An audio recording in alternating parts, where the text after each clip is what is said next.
So I'll say I'll put in 50 cents. And again, I think there's no decimal point. Well, there is no decimal point, but usually don't use decimal points.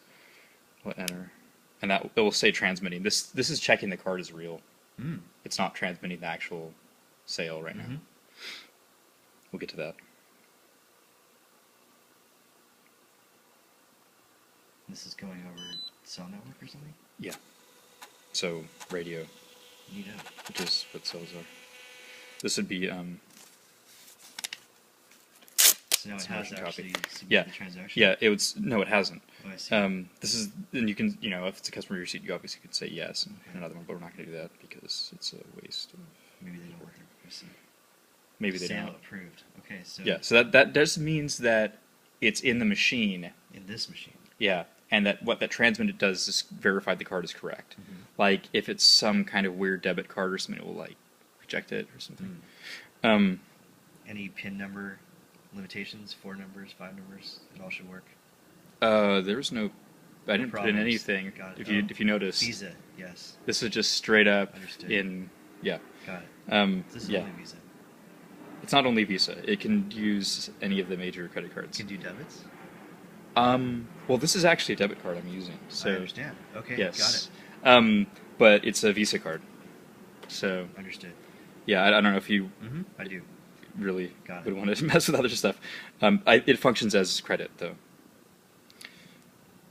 Okay. So, but let's say that a transaction was weird and something like, well, okay, I bought that book, but I really didn't want that one. I wanted this. There was something it's like, okay, well, we want to get rid of that.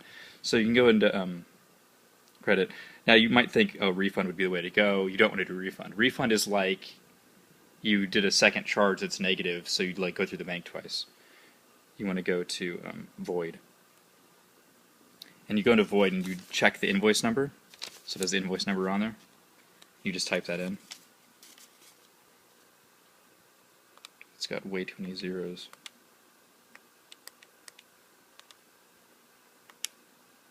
It'll come up and then you could say void and we get rid of the transaction. I wouldn't repeat. I mean, then it's gone. More superfluous printing. Great. Okay, now we have to go out of here. Oh, this will generally take you out of screens. The X button. A lot of things will be like it'll have like a yes and no, and one will be green and one will be red. Those actually correspond to the colors of the buttons. Clever. If you were interested in that, it doesn't matter. I don't think really. Okay, so you go back out. At the end of the day, you have to actually transmit the actual transactions, so you don't want to. So they won't sit in the machine and like collect charges. You go to credit, then you go to close. And it will say total is correct, and hopefully it's correct. It should be. You say yes, and then it would transmit. Right. So how would we know if the totals are correct? You wouldn't. Okay, understood.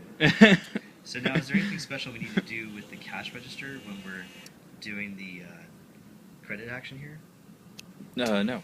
Got it. So when someone pays, we just say, oh, they tendered that amount. Well, you have the Doesn't money. matter. Got it. I got it. Okay. Yeah. Because we're not linking the data from here and there, it doesn't really matter, right? Yeah. Okay, got it.